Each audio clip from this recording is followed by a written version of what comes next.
Now let's begin our program. As you see in the agenda, the seminar consists of two sessions, the keynote speeches and the panel discussion and audience Q&A. For the first session, we have assembled two speakers who have a great knowledge of the U.S.-Japan relationship and the importance of international exchange in solidifying this connection. A coffee break will follow the keynote speeches, and then we'll have a panel discussion, starting with short presentations from our panelists, followed by questions from our moderator, and then the audience. Our first speaker today is the Honorable Norman Mineta, former U.S. Secretary of Commerce under President Lincoln. President Clinton, very different era, and former U.S. Secretary of Transportation under President George W. Bush. His career has included accomplishments in economic development, foreign and domestic trade, civil rights, and more. A Presidential Medal of Freedom recipient, Secretary Mineta built trust in transport as he guided the creation of the TSA, which is an agency with over 65,000 employees, making it the largest mobilization of a federal agency since World War II. And he is currently the President and CEO of Mineta & Associates and Honorary Chairman of the Board of Trustees at the Japan-America Society of Washington, D.C. We are honored that he was able to take time out of his schedule to speak with us today. Please join me in welcoming Secretary Mineta.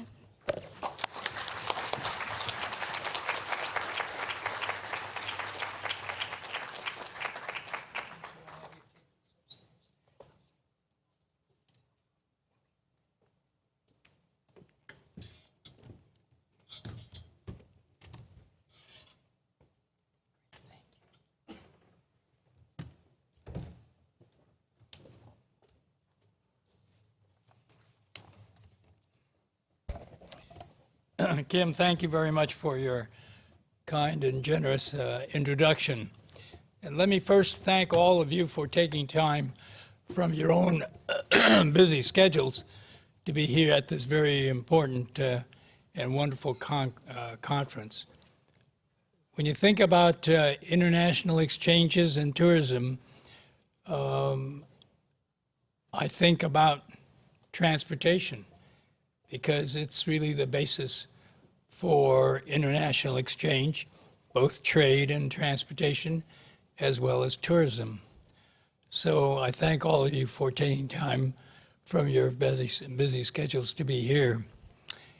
And then I want to thank Chairman Shikuri and my wonderful friend, Ambassador Sugiyama. It's not on the program, but you know, his middle initial is J, and he's very proud of that. And the J stands for John. So, but in any event, Ambassador Sugiyama, as he indicated, does travel a lot, and he's doing so much to promote the U.S.-Japan relationship. And for me, as an American of Japanese ancestry, I'm proud to be an American, and I'm also proud of my Japanese ancestry. But Ambassador Sugiyama has done so much to try to bring the Japanese American population into events at the embassy in any way he can to promote the U.S.-Japan relationship. And so for that reason, I am so grateful to the wonderful work he does, and especially in all this travel around the country promoting U.S.-Japan relationships. And then, of course, with President Seino, again, thank you very much for your part in this meeting. Let me just briefly talk about transportation, because no matter what we do, what we eat, what we wear, whatever we do is dependent on transportation. Some of it may be on four wheels, some have propellers. Even those propellers have four wheels on them because they've got to land somehow. But in any event, in this exchange or in this conference, when you're talking about international exchange and tourism, that whole discussion is based on transportation and how important it is. And there is no question that Japan is a leader in the field of transportation, especially high-speed rail. And so we have a great deal to learn, really, from what the Japanese have done over the years. And when you think about the Shinkansen, I believe it started in 1974? 64, I'm sorry, 64. And since then, there has not been a loss of life due to the operation of the Shinkansen. There have been other factors, earthquakes and others, but there has not been a loss of life from the operation of the Shinkansen. And when you think about the fact that you have a train going, let's say, 250 kilometers or 250 miles an hour, and they can stop that train in a very short time period because they're always sensing Earth movement. And as soon as they detect Earth movement, they start slowing the trains down. And so that the faster it goes up in terms of the intensity of the movement of the Earth, the faster that train is stopping. And it's that technology that we have not yet mastered. And so all of us have a great deal to learn from the experience of what the Japanese have done in high-speed rail. Let me relate this to my own experience. And if I might start with 9/11, September 11, 2001. That morning, I was having breakfast with the Deputy Prime Minister of Belgium, who was also the Minister of Transport. And we were having breakfast in my conference room, and I had with me Jane Garvey, who was the then administrator of the Federal Aviation Administration. And about 8:25, 8:30 in the morning, my chief of staff came into the conference room and said, "May I see you?" So I excused myself and went from the conference room into my office. At the other end of the office is a TV council. So as I walked into the room, I easily identified the Twin Towers of the World Trade Center with black smoke coming out of one of the buildings. And I said, "What's that?" He said, "Well, we don't know. We've heard general aviation into the building. We've heard commercial aircraft into the building. We've heard the possibility of an internal explosion within the building." So I went up to watch the TV and listen to the commentary. And I finally said, "John, I've got to get back into my breakfast meeting, so keep me posted." So I went back in and explained to Mrs. Garvey and to Mrs. Durant what I had just seen and heard. And about 6-7 minutes later, John came back in and he said, "May I see you?" So I excused myself, went back into my office. He said, "It's been confirmed. It was an American Airlines that went into the building." So I went up to the TV and started listening to the commentary and watching what was going on. And as I'm standing there, all of a sudden I see this gray object go across the screen, disappear, and then from the left-hand side of the screen, this white, yellow, orangey, billowy cloud. And I said, "Wow, what the heck was all that about?" Or words to that effect. And so then I really started to watch and listen to what was being said. And so I finally, after 7-10 minutes, went back into the conference room and I said, "Mrs. Durant, I don't know what's going on in New York, but obvious it's going to involve this department. And Jane, you've got to get back to the operations center of the Federal Aviation Administration. So by the time I got back into the office, someone had called from the White House saying, get over here right away. So I put some manuals and other things into my briefcase, went to my car, and we're driving in on West Executive Drive at the White House. And people are running out of the old executive office building, and they're running out of the White House. And I said to my driver and security guy, I said, is there something wrong with this picture? We're driving in and everybody else is running away. So I went into the White House, and the guard said, Mr. Smith, Dick Smith, the security advisor to the president, is in the room to brief you. So I went in and got briefed, and it wasn't much more than what I had just heard on television. Then he said, you've got to be in the PEOC. I said, I have no idea what the PEOC is. He said, it's the Presidential Emergency Operations Center, and that's the bunker way under the White House. So I said, I have no idea where it is. So there was a Secret Service agent there, and he says, I'll take you. So we went there, and of course this is touted to be a nuclear bomb-proof facility. And of course, we hope we'll never have to test that theory. So there's a table down there, roughly about 30, 40 feet long and about 12, 15 feet wide. So I plopped myself in the middle of that table across from the vice president. And there are phones between, the table has chairs all around it. And between each of the chairs, there's a phone. So the phone on my left side, I set up with the Federal Aviation Operations Center. I said, don't hang up, leave this line open. And with my right phone, I had them go to my office and said, keep the line open. So from about 9:30 or so, I worked those two phones until about 5:45 that evening when I finally left the bunker. But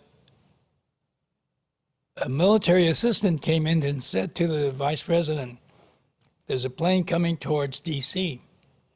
So I said to Monty Belger, who I was on the phone with, who's a number 2 at the FAA, I said, Monty, what do you have on radar of a plane coming towards D.C.?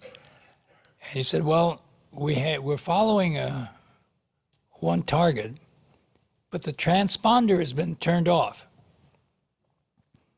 Well, in my office, on my credenza, I had a monitor with an outline of the lower 48 states in Alaska and Hawaii. And it was peppered with dots. And if I took my mouse and put it on a dot, then a flag would come up and it'd say UA 123, United Airlines Flight 123. Then it would say PDX. And then a number of navigational points, and then it would say ORD. So you knew it took off from Portland, Oregon. These are the navigational points through which it was flying, and the destination was Ord, the Ord Airport at Chicago. And then the next line would say B 739, Boeing 737-900 series. It give you the compass direction of the plane, status of fuel on the plane, and give you all the details about the plane. But the transponder on this plane that they were following had been turned off, so they couldn't identify the nature of the airplane, and they were just following that blip on the 13-second sweep of the radar. So I said, Monty, roughly where is that plane? Because it's hard to relate to a radar screen to a point on the ground. And he said, well, probably somewhere in the middle of Pennsylvania. So every so often I'd say, well, where's the plane now? Probably north of Baltimore.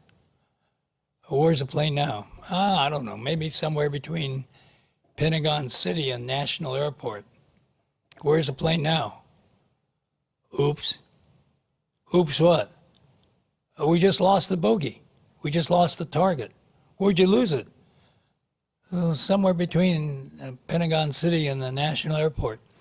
And about that time, someone broke into the phone call and said, Mr. Secretary, we just got a phone call from an Arlington County police officer who saw an American Airlines go into the Pentagon.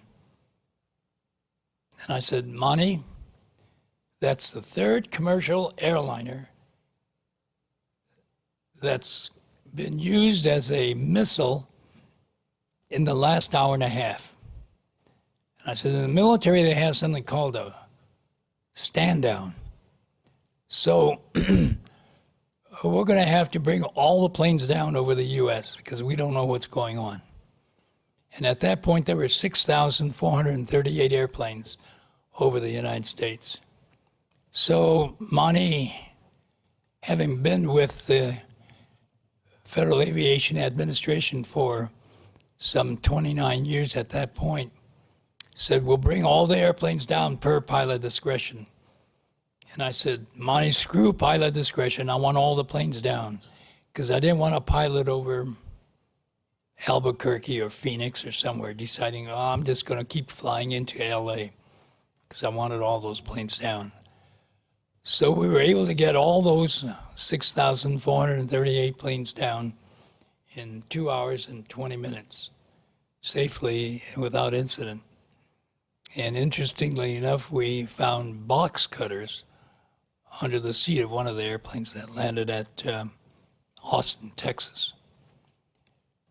Now, we didn't know about the plane that had gone down in Shanksville, Pennsylvania, until about maybe 10:20, 10:25. And so I then informed the vice president of this plane that had gone down. And at that, up to that point, the Al-Qaeda was always talking about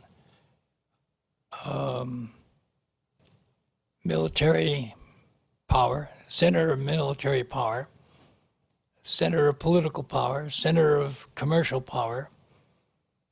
And so on that day, they had already hit the center of business in New York City.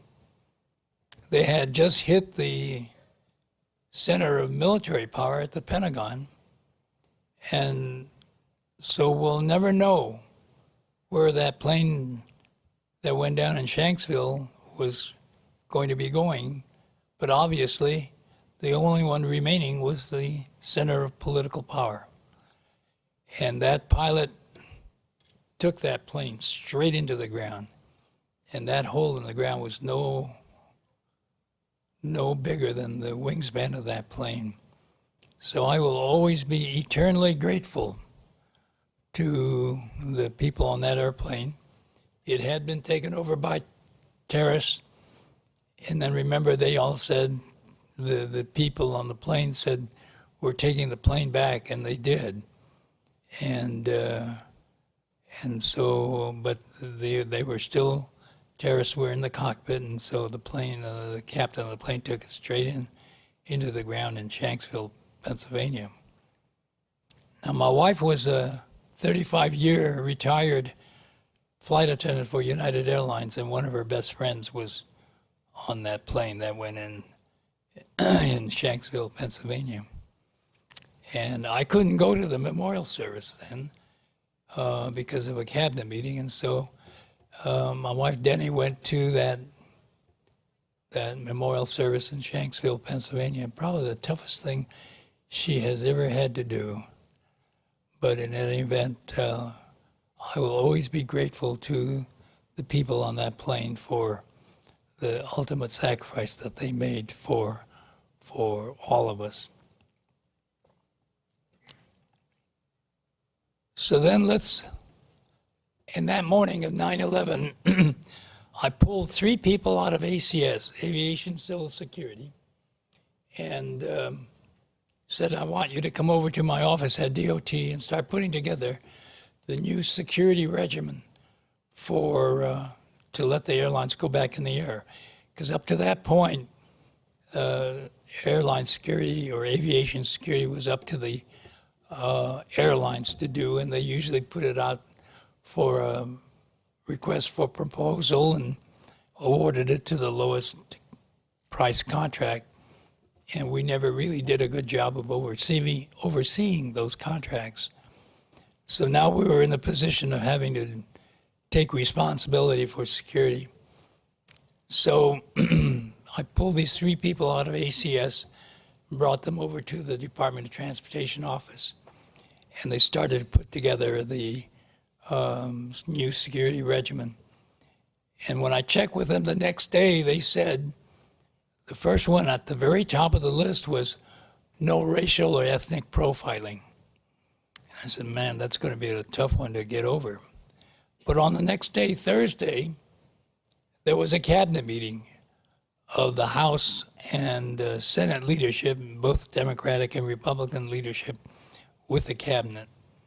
And towards the end of that meeting, Congressman David Bonnier from Michigan said, Mr. President, we have a very large population of Middle Easterners and Muslims in Michigan, and they're concerned about all the rhetoric in the print media and the electronic media about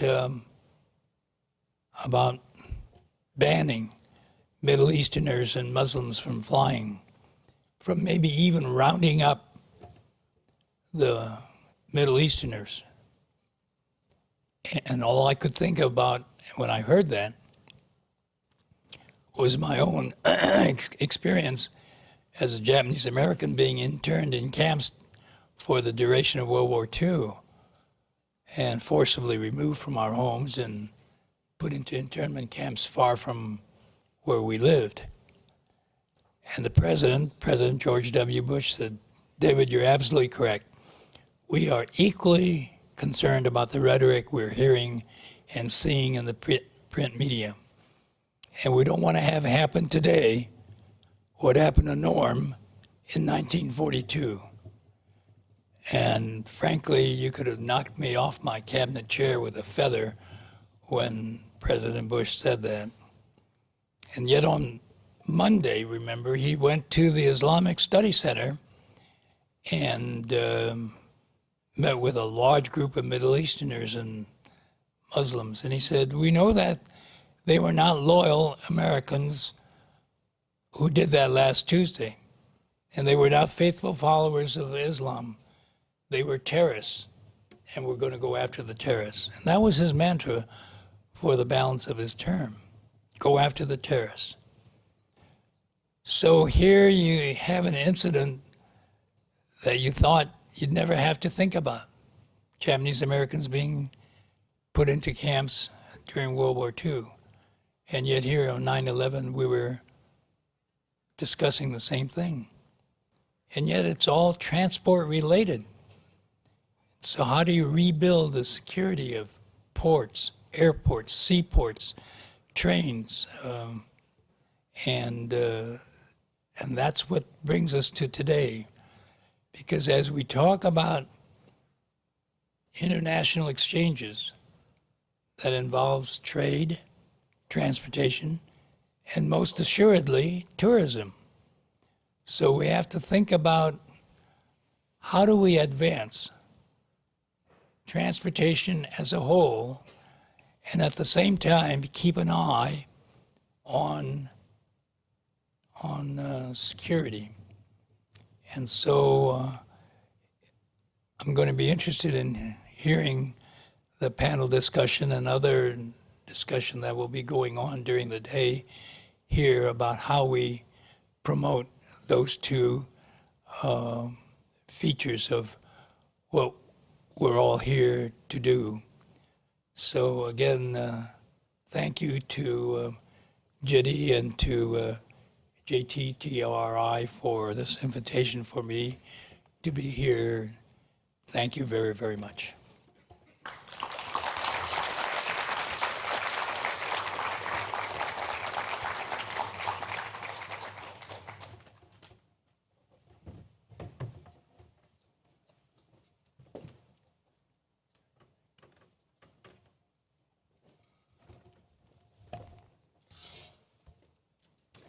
Thank you, Secretary Mineta. I would now like to introduce our second and final keynote speaker for this portion of the seminar. Mr. Satoshi Seino, President of the Japan National Tourism Organization, will speak to us. Prior to the appointment of his current position in April of 2018, he served a long and distinguished career at the East Japan Railway Company.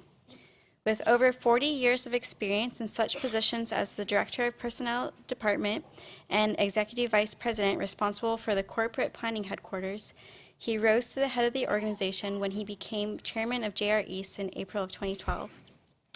We are honored that he was able to travel from Japan today to speak with us, and please join me in welcoming President Seino.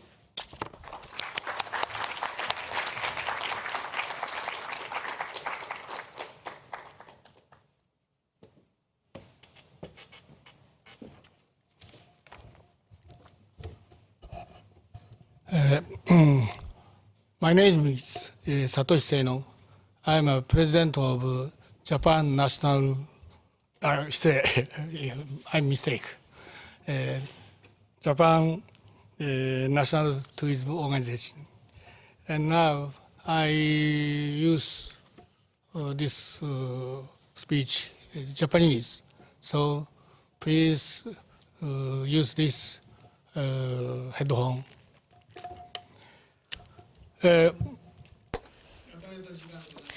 Well, thank you very much for allocating time for me. I'd like to again thank you for your attendance, and also Ambassador Sugiyama, and also Secretary Mineta. Thank you for being here, and also Chairman Shukuri. Thank you for hosting this event, and also all the distinguished guests in attendance. Thank you so much. I'd like to talk about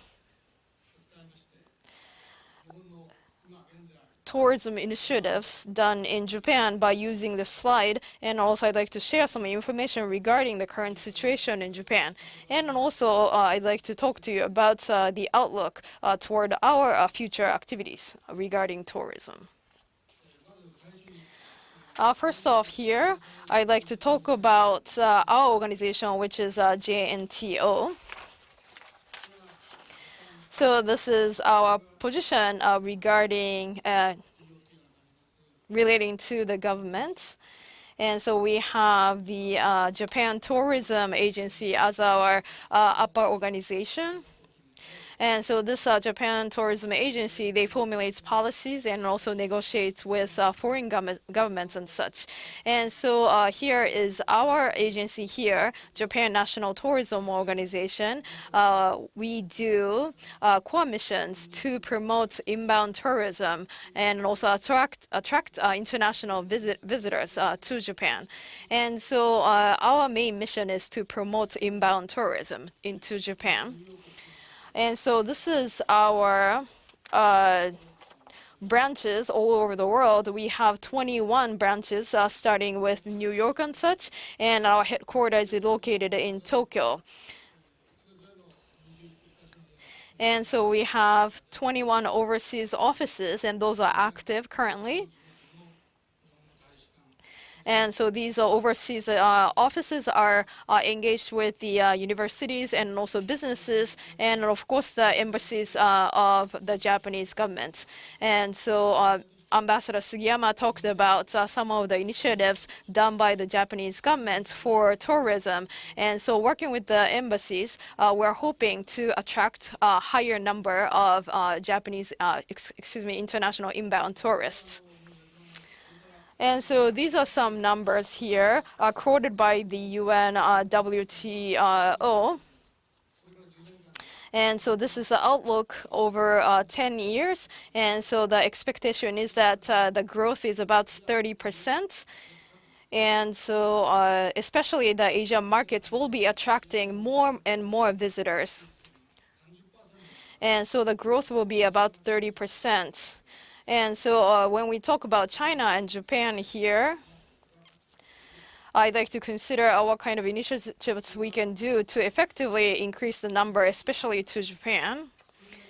And here, please look at some of the recent changes.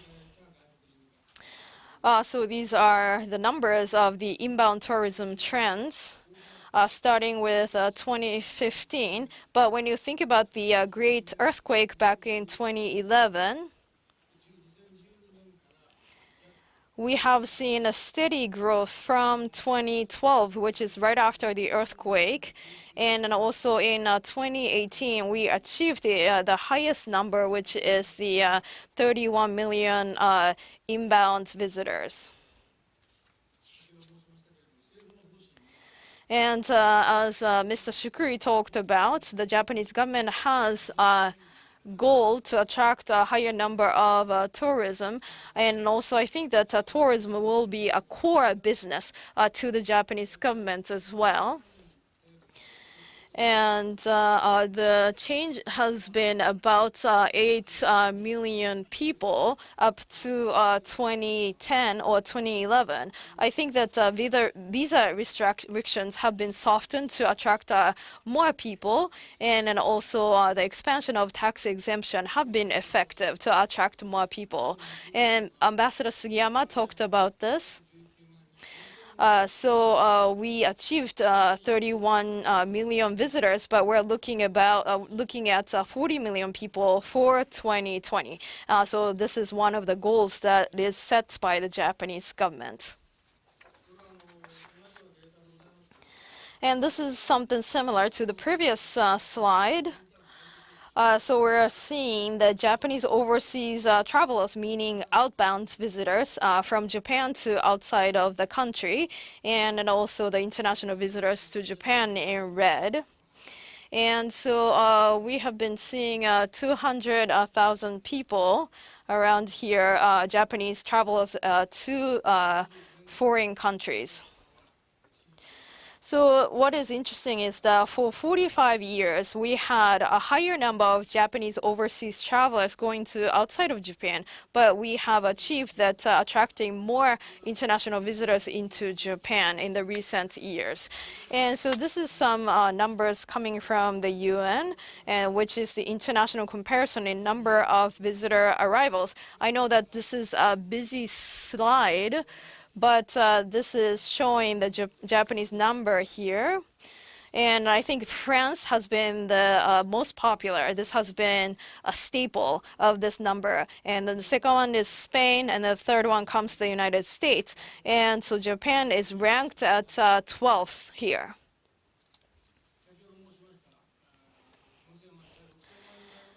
And even if we would achieve 40 million people, I do not think that our ranking would be moving too high on this ranking. But our commitment stays the same to attract a higher number of inbound visitors. And this red bar shows the tourism business and also visitor expenditure in total. So this is 4.5 trillion Japanese yen. And so this is a comparison to other business sectors of Japan. And then the top is, of course, Japanese automobiles. And so this one is the vertical axis is billion yen. And then so we're seeing 123,000. And then also the second one is chemical products. And so this tourism includes some assumptions in terms of calculating out this number. However, this comes to the third one. And so we're hoping that this number will grow to 60,000 or higher. But of course, we're thinking that other sectors are also important. But maybe we can trump chemical products and then become the second one following automobile sector. And so that's our hope. So this is the number I just showed, the 40 million by 2020. And the other, the target is the expenditure consumption by visitors, currently 44.4 trillion, and we would like to increase it to 8 trillion by 2020. currently, from which country the visitors come to Japan? 2018, in total, 31.19 million visitors came to Japan, out of which quarters came from East Asian countries, including China, Korea, Taiwan, and Hong Kong. Those are the all neighboring countries of Japan. When it comes to the United States, it is fifth, and 1.5 visitors came to Japan. And if you add India and Malaysian, Southeast Asian countries, from the East Asia and Southeast Asian countries, the 85% of visitors came from those other countries, and remaining 15% that come from United States, European, others. Currently, in Asia, the economy is growing rapidly, so that we really have to appreciate all the visitors from Asian countries, but we believe that the percentage of the United States and other part of the United States is still low, so we are struggling to figure out how to increase this number. So we are making efforts to have the people in those countries understand the Japan. And also Japan is located in a very distant location. However, there are the visitors from Europe and the United States going to other Asian nations. So really have to appeal to those people, the attractiveness of Japan, and the increasing the number of visitors to 40 million or the 60 million the people. So currently JNTO is developing the promotional activities targeting the United States, Europe, and Australia, and then this effort started from spring last year. So this describes what we are doing. I don't know whether those English are correct, but the catchphrase is "Enjoy my Japan." So we would like the tourists to enjoy the Japan in their own way. And in Japan, there are 7 the major interests. The one, tradition, cuisine, city life, nature, art. It may be very difficult to see. And next is relaxation. Just have relaxing time. And then lastly, outdoor. We think about the ski when you hear the word outdoor, but there are a lot of outdoor activities other than the skiing available in the many different parts of the United States, in Japan. Currently, there are 47 other prefectures. And then we are discussing these matters with those the prefectures, and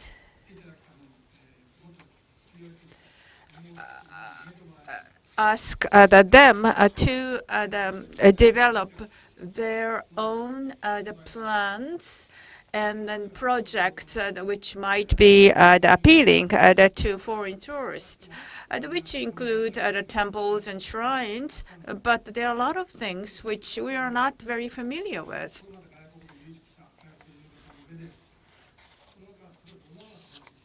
And then we also ask the foreigners what kind of the interest that they have, and then what are appealing to them. Doing such researches, that we will pick up the certain the projects, probably at 100, 200, and then give stories to those projects, and try to attract the foreign visitors to those the places.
This is the promotional video, and in it there are the things which are very familiar to you, but you may not have known that there are rock climbing sites in Japan.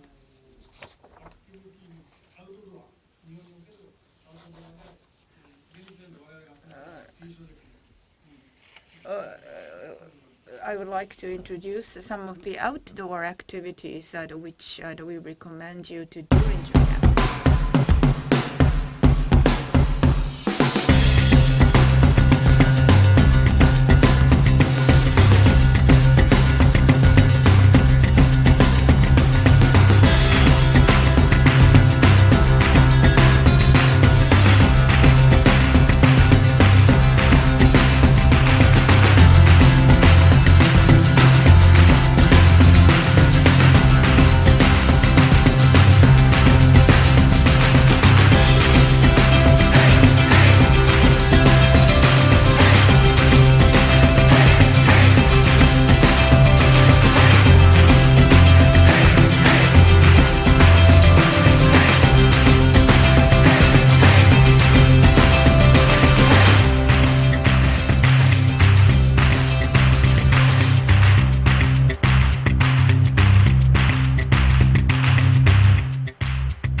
What do you think?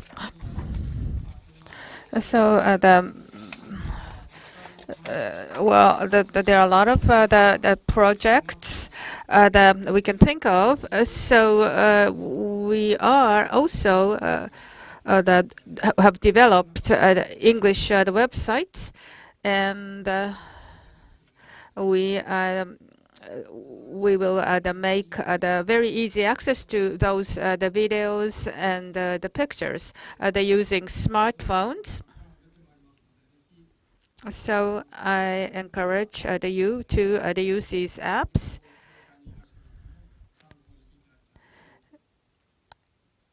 And use the information that when you plan the trip to Japan.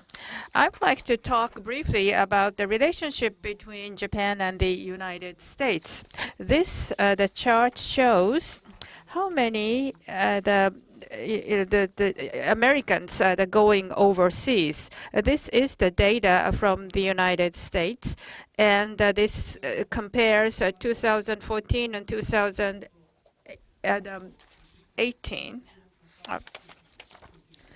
So in total, 38 million the people go overseas. This does not include Canada and Mexico. And more than the 1/3 goes to the Europe, and then Caribbean 20%, and Asia is about 15%. Still, the percentage is low when it comes to Asia, so we would like to increase this number. So we see the result of our efforts. And then I think that our efforts are producing fruits. This compare the statistics between 2014 and 2017. Of course, that Mexico and Canada, those are the top countries where Americans go.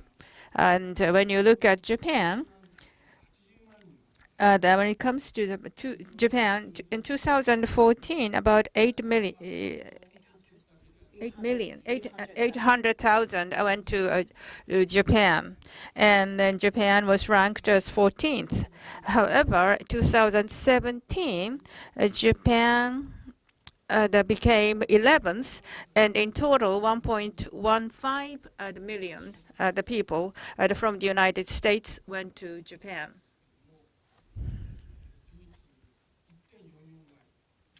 So this means the 1.44 times as many compared to 2014. So we would like to increase this number as well.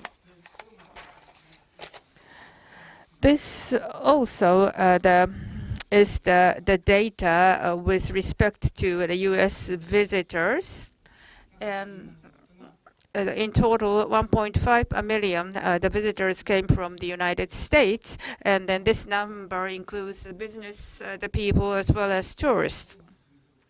So blue shows business, and the light green shows tourists. So we are seeing a dramatic increase of tourists coming from the United States to Japan. So the business, the visitors,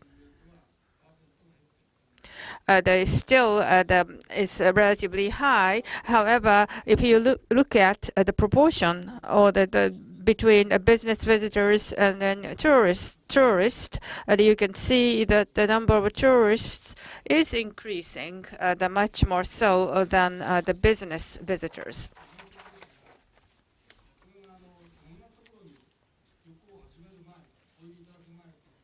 So what the kind of expectations the tourists have before the visit and after the visit? And for example, tradition, culture, and history, before the visit, about 40%, but after the visit, it has gone by 10% and close to 50%. And the last one, appreciating 4 seasons. Before the visit, it has increased from the 18.5% to the 41.7%. So this includes cherry blossom, the change of foliage, and the scenery in rural area, so that after the visit, the many people begin to get interested in those things. The other thing is cruise. Well, cruise was very unfamiliar in Japan for a long time, and we really haven't had much of cruise which visit from port to port. And